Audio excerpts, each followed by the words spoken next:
Hi everyone, my name is Amy Schmid and I'm the Global Blue Carbon Project Lead at Conservation International. Today I'll be giving a presentation about our approach and lessons learned from blue carbon crediting projects. First, I want to say that while I'm not able to be there in person with you, I'm very grateful to be able to share our work virtually, and I want to thank the meeting organizers for making this possible.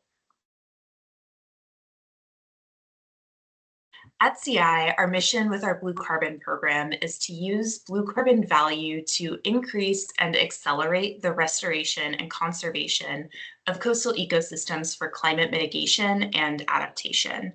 I think all of us understand the great value that these ecosystems provide, both with the carbon that they store and sequester, but also the value that they provide for local communities in terms of economic benefits and also adaptation or resilience to climate change impacts.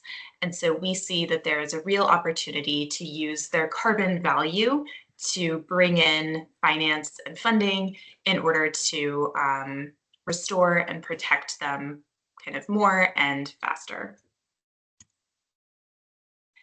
At CI, our blue carbon program includes a number of pillars. The first is being a leader in developing the science. So CI has been involved with blue carbon science by leading different publications, as well as leading various initiatives and alliances to advance our work. We also work closely with piloting crediting projects, including the Vida Manglar project in Cispata, Colombia, and we're now working to repeat our efforts to find other crediting project opportunities in more than 15 countries around the world. And finally, we work closely to enable policy change, both to create enabling conditions for crediting projects, but also to ensure that policies can be developed to support the restoration and protection of these important ecosystems with or without funding from crediting. So as I mentioned, today I'll be focusing on our role and our experience with blue carbon crediting development. And so CI has a number of different roles that we play with crediting projects. The first is by leading these projects directly, so both with our global teams working closely to develop some of the carbon components of the project, as well as with local teams working to implement the projects on the ground. We also work with partners in cases or in countries where we may not have a local team on the ground, or where a partner is doing that on the ground implementation instead, but where CI can still add a lot of value and have a role over the lifetime of the project in ensuring high quality in kind of the carbon project development and implementation. And lastly, in some cases, we act as more of a technical advisor, coming in at different stages of project development to provide input and ensure high quality during that relationship. And so no matter what our role is in the project, we strive to ensure the highest quality and ensuring that projects follow high quality criteria for climate, environmental, and social co-benefits. As I mentioned, one example of a crediting project that we've been involved with is the Vida Manglar project in Cispata, Colombia. And the Vida Manglar project is the first project that was registered and issued credits using one of Verra's blue carbon specific methodologies. It's a conservation project along the Colombian Caribbean coastline that aims to protect and reduce deforestation of mangroves within a protected area there. CI is one partner among a number of other partners, including INVEMAR, the Omacha Foundation, and CVS, which is the local environmental authority, and all working together to ensure implementation of activities to reduce deforestation, improve management of the mangrove area, deliver benefits to local communities, and deliver verified carbon credits. So the project has started to deliver a number of benefits. In terms of the climate benefit, we are expecting to reduce emissions from mangrove deforestation by a little less than 1 million tons of CO2 over the 30-year project lifetime. And the project is expected to run officially through 2045, though will continue beyond that, hopefully. We were able to verify almost 70,000 tons of reduced emissions from the first monitoring period, and we're currently going through the project's second verification now of the 2019 to 2023 monitoring period. And after that, we should have additional credits that we can sell and then use the revenue to reinvest back into the project. In terms of community and social benefits, there are nearly 1,800 people that are impacted positively by the project. And within kind of the community line, we work to strengthen local capacity for local management of the mangroves, as well as implementing alternative productive activities, including ecotourism with birdwatching and a crocodile rehabilitation facility, starting community orchards, and doing training on beekeeping with native bees and native honey.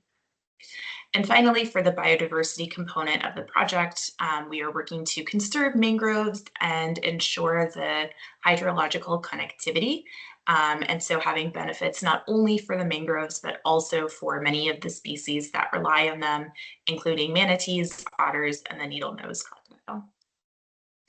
And so from our experience with the Vida Manglar project, we are, as I mentioned, working to find other locations where similar projects could be replicated and other crediting projects could be developed.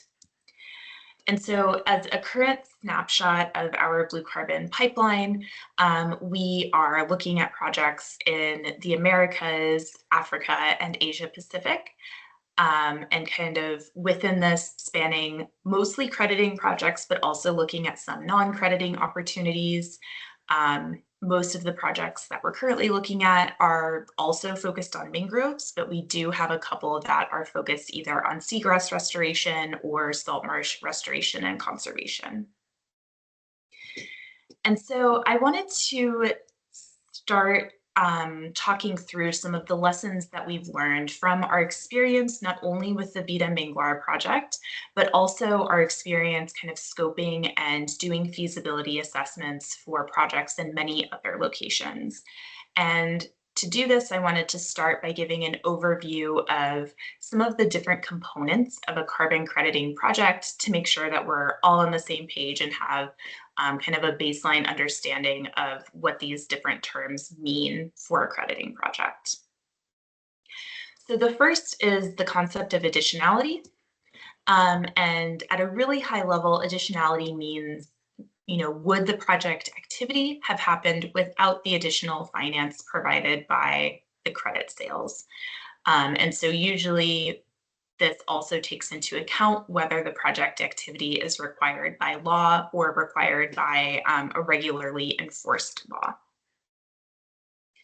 The next concept is around the baseline scenario, and this is establishing what would happen in the absence of the project activity. So oftentimes this can be kind of continuation of what was happening before the project. So for example, in a reduced deforestation project, you might say that nothing is going to change and kind of deforestation will continue to happen. But it's an important scenario to set out because it's what you compare your emission reductions or carbon sequestration with to ultimately calculate the number of carbon credits a project may be eligible to issue. The next concept is the greenhouse gas boundary, and this is which greenhouse gas emissions and carbon stocks are you including in your monitoring and quantification. Usually for blue carbon projects, this includes CO2 emissions, and in some cases can include methane and nitrous oxide emissions. And for carbon stocks, usually above ground and below ground biomass and soil organic carbon, though in certain cases, other carbon pools like leaf litter or dead wood can also be included. The project activities are the activities that are actually being done to either restore or protect the blue carbon ecosystems.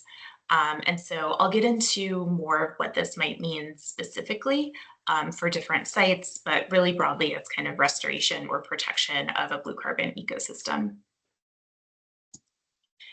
Monitoring is important for any carbon credit project to set out how you're measuring the impacts of project activities. In most, if not all cases, carbon credits are issued based on emission reductions and removals that have actually occurred. And so it's important to monitor those impacts in order to accurately quantify your emission reductions and removals and be able to issue credits. And the quantification is the process and the calculations done to actually calculate how many emission reductions or removals the project activity has generated. This is something that the specific details are set out in a methodology that a project would need to follow. And lastly, but certainly not least, safeguards are a very important consideration for any natural climate solutions crediting project, but ensuring proper community engagement and equitable and fair benefit sharing. Again, at a really high level for kind of all of these concepts, and we could probably have long days and long presentations digging into each one. So within blue carbon crediting, I will focus mostly on the voluntary market. And what I have on the screen now is kind of a list of some of the more widely used or well-known greenhouse gas programs that include blue carbon crediting methodologies. So this is definitely not an exhaustive list. There are kind of new greenhouse gas programs popping up. There are some like regional or more local methodologies that are being developed, but these are some of like the bigger or more well-known programs. And so from what's on the screen, you might be able to see that most of the methodologies will only cover mangroves. The Verified Carbon Standard, or VCS methodology, is the only one that includes conservation and restoration of all three blue carbon ecosystem types, including mangroves, seagrass, and salt marsh.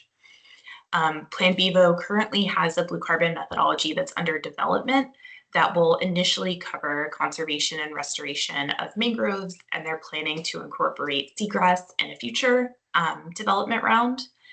And then the Gold Standard and Climate Action Reserve both have methodologies that cover mangrove restoration or reforestation, but don't include conservation or the other blue carbon ecosystems at this time. And so, as I mentioned, kind of for each of those concepts that I covered in the previous slide, the specific methodology will set out kind of the specific requirements that a project might need to follow. But in general, they all touch on very similar concepts, and it's kind of the details that might differ. And so going through the process to develop a blue carbon project, we first start with initial site identification or kind of site scoping. And so this is looking at an area that might need conservation or restoration, or prioritizing the areas that might have the most potential for that. And then starting to look at the drivers of ecosystem loss or activities that could be implemented to see if it's worthwhile to kind of move into a full feasibility assessment. And the full feasibility assessment includes more site-specific information, starting community outreach, and really starting to estimate some of the carbon benefits that could be created by doing activities in that location, and basically seeing if it's feasible to successfully implement activities and if there would be a financial benefit from developing a crediting project for that. Once a project is feasible, then you can move into project development and carbon project description development. And so for project development, it's really about designing the project and finalizing project design. So not only the activities that you'll implement for reducing emissions from ecosystem conversion or increasing carbon sequestration from restoration, but also looking at potential biodiversity and social benefits and making sure to design a project that will kind of encompass all of those aspects. It would also include starting to implement some of those activities and creating a financial plan to ensure that the project can be financially sustainable over the long term. And the carbon project description is what's required by the greenhouse gas programs, and this kind of compiles all of the information about project design, the carbon project components, and demonstrating how the project will meet the requirements of the greenhouse gas program. And then for credit issuance, there is a validation and verification process that a project would need to go through in order to officially issue and sell credits and then reinvest funding from the sale of credits back into the project. And so as I've been talking, I've been mentioning the conservation and restoration of ecosystems as activities eligible for crediting. And so specifically by this for blue carbon ecosystems, this would be restoration of degraded or previously converted tidal wetland ecosystems, or the conservation or protection of tidal wetland ecosystems that are at threat of conversion or degradation. And so now I'll walk through some of the questions that we have found to be important when we are scoping different project sites. So for restoration sites, we're looking at whether the site was a converted or degraded blue carbon ecosystem. It's important to understand how long ago it was converted or degraded and what caused that conversion or degradation. It's also important to understand if there are continuing barriers to restoration. For example, why is the area not naturally regenerating? We know that in many cases, when the conditions are right, blue carbon ecosystems are really good at growing where they naturally grow. So it's important to understand why they might not be doing that. And then it's also important to consider, can activities be implemented to successfully address those identified barriers? For a conservation site, we're looking at intact tidal wetland ecosystems, and we need to establish whether they are at threat of conversion or degradation. So some of the things to look at are, what is the rate of wetland loss in the region? What are the drivers of wetland conversion, and can those drivers be successfully mitigated? Because blue carbon ecosystems are hydrologically connected, we need to consider both direct drivers that act directly within or on the blue carbon ecosystem and indirect drivers which impact the blue carbon ecosystem, but they may not directly act on it. So for example, a direct driver might be cutting down mangroves to convert the area into aquaculture or shrimp ponds, or harvesting mangroves for charcoal or timber. And an example of some indirect drivers could be infrastructure that changes tidal flow. So for example, the construction of roads or dams that cut off tidal flow to the blue carbon ecosystem, or upstream changes in sediment supply or water quality that impact the blue carbon ecosystem. So to address the drivers of conversion, it's really important to accurately identify what those drivers are. In some cases, you might have direct drivers and indirect drivers acting within the same ecosystem. And if you only address kind of one set of those, you won't be successfully protecting the ecosystem. Once you understand the identified drivers, you can develop a theory of change to help design activities that will successfully address those drivers and then implement those activities. One thing to note is that indirect drivers of wetland conversion can be more difficult to fully address compared to direct drivers. So in many cases, the cause of the indirect driver can be, really disconnected from the wetland ecosystem that's being impacted.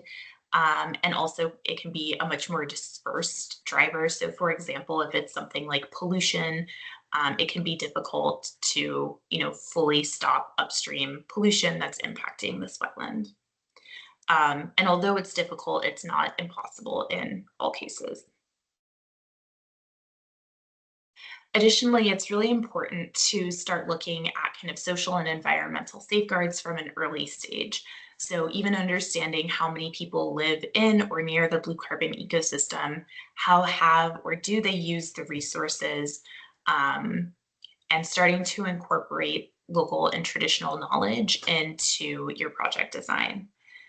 Additionally, it's important kind of from the beginning to think about developing an equitable and fair benefit sharing mechanism together with the communities and the people that will be involved in the project. And for environmental considerations, from protection and restoration of ecosystems, we can often assume that we'll have a benefit, but it's important to kind of ensure that that benefit will happen for any biodiversity objectives you may have. And so a good kind of starting point is to understand what species live within or depend on the blue carbon ecosystem, and how could any changes that you're implementing be affecting those species. And lastly, it's important to consider kind of the legal and policy landscape of wherever you're working. So carbon rights can be occasionally challenging to establish for blue carbon ecosystems, but it's important to understand who legally owns or controls the project area. This can be an individual, it can be government, agencies, and it can be more than one person or entity. And we do see that in a lot of cases with blue carbon specifically. It's also important to understand whether the landowner or landowners also own the carbon. In many cases they do, in some cases they don't, and in many cases it's unclear. And then lastly, it's important to consider whether anyone other than the legal landowner has rights to or traditional use of the project area or its resources, to make sure that you are taking those kind of traditional ownership rights into account as well. And for policy, for a voluntary carbon project, it's very important to know whether the country allows voluntary carbon credit trading and whether there's a compliance market in place instead. And then also whether the country includes blue carbon or the ecosystem that you're working in within its NDC, and any implications that that might have, whether they require a corresponding adjustment or not, for example. And so that is a lot of information about blue carbon, like site scoping and what you might need to look for a crediting project.